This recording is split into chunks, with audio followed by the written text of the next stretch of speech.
What you're looking at isn't fiction. It isn't a costume. What you're looking at is what science says a spider-powered human would actually look like if we built one for real. Somewhere between biology and engineering, between mutation and design, something new was made. They called it Project Webstrike. They classified it at level 5, and they had very good reasons for that. Subject A09, 23 years old at the time of the procedure, volunteer, the last in a series of 9, the only one that worked. Today we're going to break down exactly what was done to him, and what science says it would actually take to build a human being capable of doing what spiders do. The answer is stranger and more scientifically grounded than you think.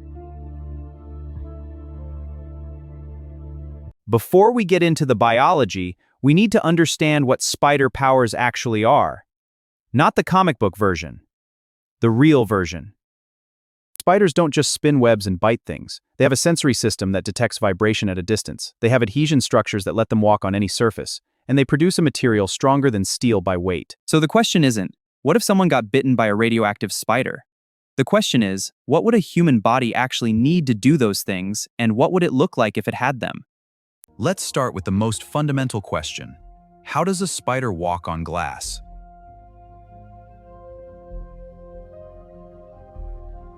The answer is van der Waals forces, molecular attraction between surfaces at extremely close range.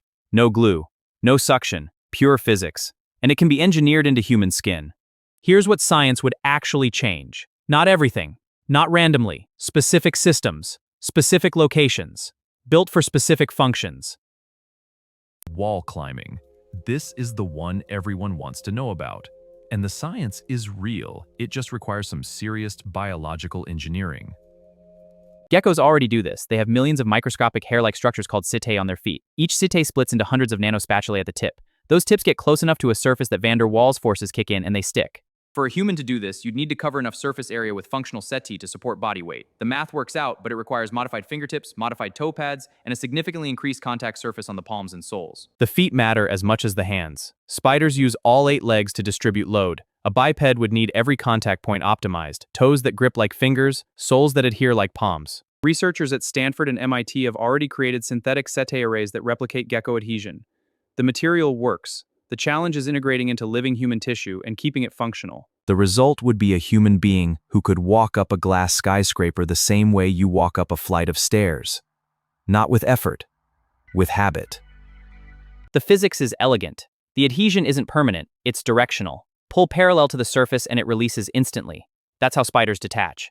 That's how subject A09 detaches. Nature solved this problem millions of years ago. The engineering already exists. We just had to copy it. Release is as important as grip. The setae detach in under a millisecond. No residue, no damage. Clean contact, clean release, every time. Now we get to the part that changes everything. Silk.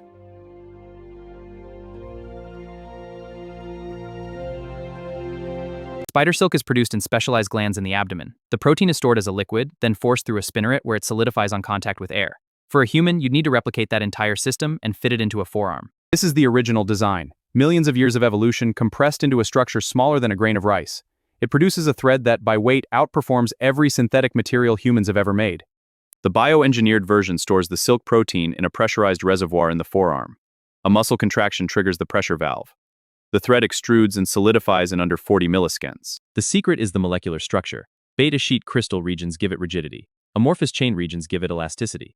The combination produces a material that is simultaneously strong and flexible. Spider silk is already being studied for use in body armor, surgical sutures, and artificial tendons. The material science is real. The biology is real. The question never whether it could be done. The question was whether it could be done inside a living human body. The external system is a bridge, a biomechanical interface between the engineered silk glands and the extrusion hardware.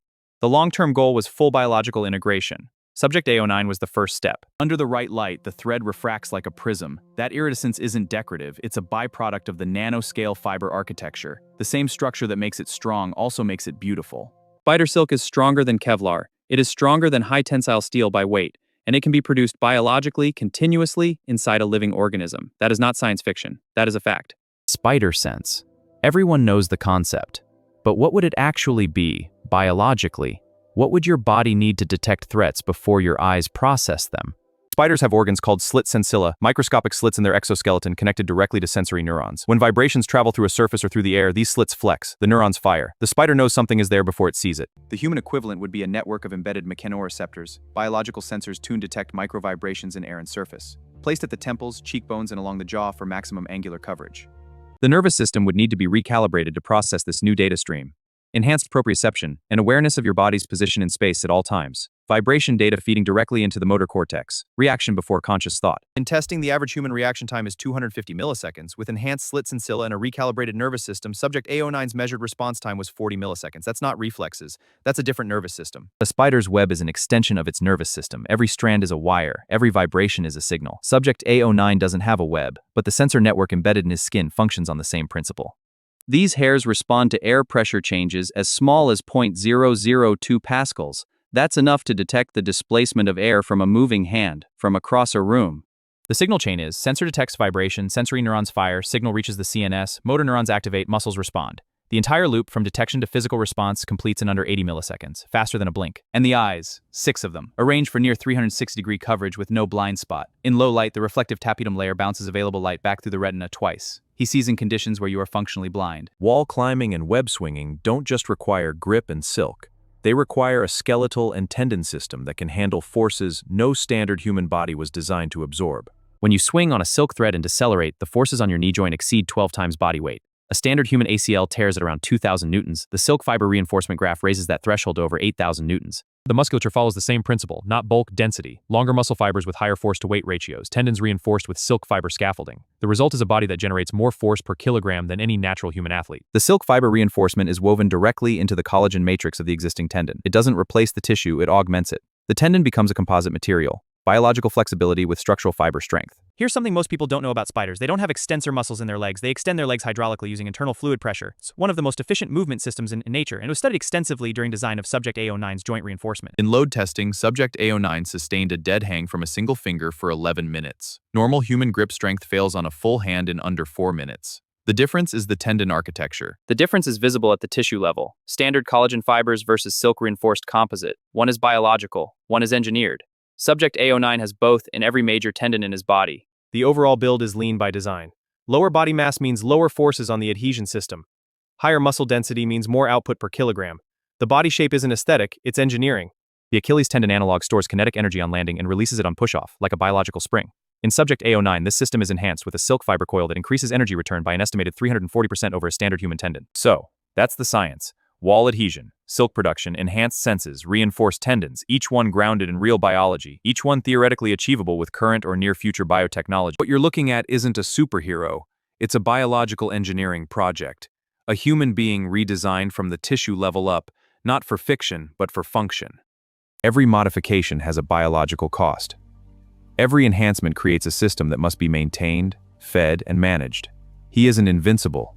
He's optimized. The adhesion system requires constant biological maintenance. The silk glands consume approximately 3,000 calories per day in protein synthesis alone. The sensory system never fully deactivates. He processes environmental data even during sleep. There are trade-offs. There always are. But the question this video set out to answer wasn't whether it was easy. The question was whether it was possible. And the answer, according to the biology, the material science, and the engineering, is yes. It is possible. We just haven't done it yet. If you want to know what comes next, what happens when you take this biology and push it further, subscribe. Because Project Chimera is just getting started. Next time, what would the immune system look like? What happens to the brain? And what does it actually feel like to have 6 eyes? That's you. Subscribe to After Theories, if you dare. We'll be watching. He'll be watching.